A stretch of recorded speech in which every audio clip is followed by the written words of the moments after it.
Hi friends, welcome to Hasan's therapy classes. ಇವತ್ತು attention seeking ಮತ್ತು brain boosting activity ಬಗ್ಗೆ ನೋಡೋಣ. ಇದರಿಂದ ನೋಡಿ, ನಾನಿಲ್ಲಿ ಒಂದು ಲೂಡೋ ಬೋರ್ಡ್ನಲ್ಲಿ ಅದರದ್ದು coins 4 type of coins, colour coins ತಗೊಂಡು ಮಧ್ಯದಲ್ಲಿ ಒಂದು ದಪ್ಪವಾಗಿರೋದು ಹಸಿಟ್ಟನ್ನ ಇಟ್ಟು 1 by 1 ಆ ಒಂದೊಂದು ಪಾನ್ ತಗೊಂಡು ಆ ಹಸಿಟ್ಟಿನಲ್ಲಿ ಪ್ರೆಸ್ ಮಾಡೋ ಥರ ಒಂದು ಆ್ಯಕ್ಟಿವಿಟಿ ತಂದಿದ್ದೀನಿ. ನೀವು ಇದೇ ಥರ ಯಾವುದಾದ್ರೂ ಒಂದು ಲೂಡೋ ಬೋರ್ಡ್ ನಿಮ್ಮ ಮನೇಲಿದ್ದರೆ ಅದೇ ಪಾನ್ಸ್ ಥರ ಆ ಕಲರ್ಸ್ನಲ್ಲಿ ಆ ಪಾನ್ಸ್ನ ಮಗು ಕೈನಲ್ಲೇ ಹಿಡಿಸಿ ಮತ್ತು 1 by 1 ಪಿಕಪ್ ಮಾಡಿಸಿ ಒಂದೊಂದು ಕಲರಾಗಿ ತೆಗೆದು ಇನ್ಸ್ಟ್ರಕ್ಟ್ ಮಾಡಿ, ಕಮಾಂಡ್ ಮಾಡಿ ಮಗುಗೆ ಒಂದೊಂದಾಗಿ ಹೇಳಿ ತಗೊಂಡು ಅದರಲ್ಲಿ ಫಿಕ್ಸ್ ಮಾಡೋಕ್ಕೆ ಹೇಳಿ. ಸೊ ಸ್ಟಾರ್ಟಿಂಗ್ ಬಂದು ಅವ್ರಿಗೆ ಕಷ್ಟ ಆಗುತ್ತೆ ಫಿಕ್ಸ್ ಮಾಡೋಕ್ಕೆ, ನೀವು ಸಹ ಅವ್ರಿಗೆ ಹೆಲ್ಪ್ ಮಾಡಿ. ಇಲ್ಲಿ ನೋಡಿ, ನಾನು ಹಸನ್ ಕೈ ಹಿಡಿದು ಅವನ ಕೈಯಿಂದ ನೋಡಿ ಈ ಥರ ಪ್ರೆಸ್ ಮಾಡಿಸ್ತಾ ಇದ್ದೀನಿ. ಸ್ಟಾರ್ಟಿಂಗ್ ಸ್ವಲ್ಪ ಅಷ್ಟು ಒಳಗಡೆ ಪ್ರೆಸ್ ಮಾಡಿಲ್ಲ ಅಂದರೂ ಸ್ವಲ್ಪ ಮೇಲೇ ಅವ್ರಿಗೆ ಸ್ವಲ್ಪ ಸ್ಲೈಟ್ ಪ್ರೆಸ್ ಮಾಡಿಸ್ಬೋದು. ಆಮೇಲೆ ಬೇಕಾದರೆ ಪ್ರೆಷರ್ ಜಾಸ್ತಿ ಕೊಟ್ಟು ಒಳಗಡೆವರೆಗೂ ಪ್ರೆಸ್ ಮಾಡಿಸ್ಬೋದು. ಇಲ್ಲಿ ನೋಡಿ, ಅವನ ಕೈನಲ್ಲೇ ಒಂದೊಂದು ಕಲರಾಗಿ ಇಡಿಸಿ ಮತ್ತು ಅವನ ಕೈನಲ್ಲೇ ಒಂದೊಂದಾಗಿ ತೆಗೆಸ್ತಾ ಇದ್ದೀನಿ. ನೋಡಿ ಈ ಥರ ಮಾಡಿ ನೆಕ್ಸ್ಟ್ ಕಲರ್ ಬ್ಲೂ ಕಲರ್ ತೆಗಿ ಅಂತೇಳಿ ಮತ್ತು ಅದರಲ್ಲೇ ಫಿಂಗರ್ ಪ್ರೆಷರ್ ಹಾಕಿ ಪ್ರೆಸ್ ಮಾಡಬೇಕು. ಇದೇ ಥರ ನೀವು ಒಂದೊಂದು ಕಲರು ತೆಗೆದು ಪ್ರೆಸ್ ಮಾಡಬೇಕು. ಅವರೇ ಪ್ರೆಸ್ ಮಾಡಿಸಿ ಮತ್ತು ಅವ್ರ ಕೈಲಿಂದನೇ ತೆಗಿಬೇಕು. ನಿಮಗೆ ಸಪೋಸ್ ಲೂಡೋ ಬೋರ್ಡ್ ಇಲ್ಲ ಅಂದರೆ ಪರವಾಗಿಲ್ಲ, ನೋ ಪ್ರಾಬ್ಲಮ್.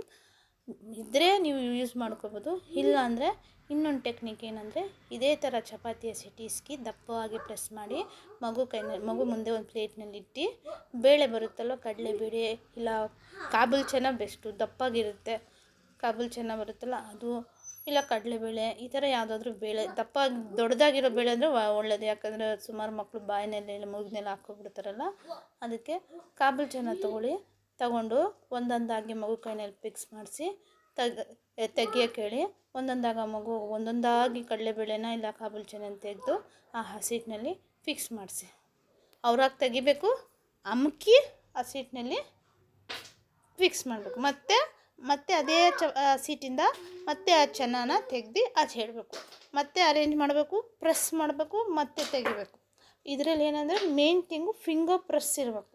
ಫಿಂಗರ್ನ ಒಳಗಡೆವರೆಗೂ ಪ್ರೆಸ್ ಮಾಡಿಸ್ಬೇಕು. ಆವಾಗ ಅವ್ರಿಗೆ ಫಿಂಗರ್ನಲ್ಲಿ ಸ್ಟ್ರೆಂತ್ ಸಿಗುತ್ತೆ, ಗ್ರಿಪ್ ಸಿಗುತ್ತೆ, ಅವ್ರಿಗೆ ಬರೆಯೋಕ್ಕೆ ಫಿಂಗರ್ ಪ್ರಿಂಟ್ ಸಿಗುತ್ತೆ. ಇದರಿಂದ ಅವ್ರ ಹೈಪರ್ನೆಸ್ಸು ಕಡಿಮೆ ಆಗುತ್ತೆ, ಕುತ್ಕೊಂಡು ಅವ್ರ ಆ್ಯಕ್ಟಿವಿಟೀಸ್ ಮಾಡ್ತಾರೆ. ಆಮೇಲೆ ಅವ್ರಿಗೆ ಏನೇ ಥರದ ಇದು ಹೈಪರ್ನೆಸ್ಸು ಆಗಲಿ ಇಲ್ಲ ಏನೇ ಥರದ ಇರಿಟೇಷನು ಬರಲ್ಲ. ನೋಡಿ, ಅವ್ರಿಗೆ ಗೊತ್ತಾಗುತ್ತೆ ಹೆಂಗೆ ಪ್ರೆಸ್ ಮಾಡಬೇಕು. ಇದರಲ್ಲಿ eye contact, eye hand coordination, brain boosting ಮತ್ತು ಅಟೆನ್ಷನ್ ಸೀಕಿಂಗ್ ಮತ್ತು ಸಿಟ್ಟಿಂಗ್ ಟಾಲರೆನ್ಸ್ ಇಷ್ಟೂ ಈ ಆ್ಯಕ್ಟಿವಿಟೀಸ್ನಲ್ಲಿ ಆ ಮಗುಗೆ ಸಿಗುತ್ತೆ. ಇದು ADHD ಪ್ರಾಬ್ಲಮ್ ಇರೋ ಮಕ್ಕಳಂತಲ್ಲ, ನಾರ್ಮಲಾಗಿ ಹಠ ಹಿಡಿಯೋ ಮಕ್ಕಳು ಯಾರಿದ್ರೂ ನಾರ್ಮಲ್ ಮಕ್ಳಿಗೂ ಆ್ಯಕ್ಟಿವಿಟೀಸ್ ಕೊಡ್ಬೋದು.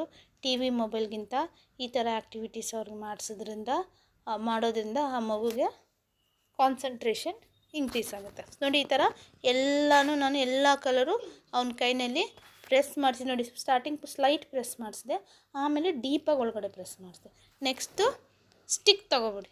ಈ ಥರ ನೀವು ಇದು ಬಡ್ಸ್ ತಗೋಬೋದು, ಇಲ್ಲಾಂದರೆ ಈ ಥರ ಕಡ್ಡಿನೇ ಬೆಸ್ಟ್. ಮನೇಲಿ ಯಾವುದಿದೆ ಅದೇ ಯೂಸ್ ಮಾಡಿರಿ, ಅದೇ ಒಳ್ಳೆಯದು. ಇಲ್ಲಾಂದರೆ ಟೂತ್ ಪಿಕ್ಸ್ ಬರುತ್ತಲ್ಲ, ಆ ಒಂದೊಂದು ಟೂತ್ ಪಿಕ್ಸನ್ನು ತೆಗ್ದು ಆ ಮಗು ಪ್ರೆಸ್ ಮಾಡಿ ಒಳಗಡೆ ಇಡಬೇಕು, ಚುಚ್ಚಬೇಕು. ಆ ಸೀಟಿನಲ್ಲಿ ಒಳಗಡೆವರೆಗೂ ಚುಚ್ಚಬೇಕು, ಮತ್ತು ಆ ಸೀಟಿಂದ ಆ ಕಡ್ಡಿನ ತೆಗೆಸ್ಬೇಕು. ಈ ಥರ 1 by 1 ಆ್ಯಕ್ಟಿವಿಟೀಸ್ ಮಾಡೋದ್ರಿಂದ ಆ ಮಕ್ಕಳಿಗೆ ADHD ಪ್ರಾಬ್ಲಮ್ ಇರೋ ಮಕ್ಕಳಿಗೆ ಹೈಪರ್ನೆಸ್ ಕಡಿಮೆ ಆಗಿ ಅಟೆನ್ಷನ್ ಸೀಕಿಂಗ್ ಮತ್ತು ಬ್ರೈನ್ ಬೂಸ್ಟಿಂಗ್ ಸಿಗುತ್ತೆ. ನೋಡಿ, ಅವನು ಎಷ್ಟು ಚೆನ್ನಾಗಿ ಒಂದಾಗಿ ಮಾಡ್ತಾವನೆ. ಮತ್ತು ಅವನ ಕೈನಲ್ಲೇ ತೆಗೆಸ್ತಿದ್ದೀನಿ. ಮತ್ತು ಇನ್ನೊಂದು ಆ್ಯಕ್ಟಿವಿಟೀಸ್ನಲ್ಲಿ ನಾನು ಮತ್ತೆ ನಿಮ್ಗೆ ಸಿಗುತ್ತೀನಿ. ಓಕೆ, ಟೇಕ್ ಕೇರ್, ಬಾಯ್.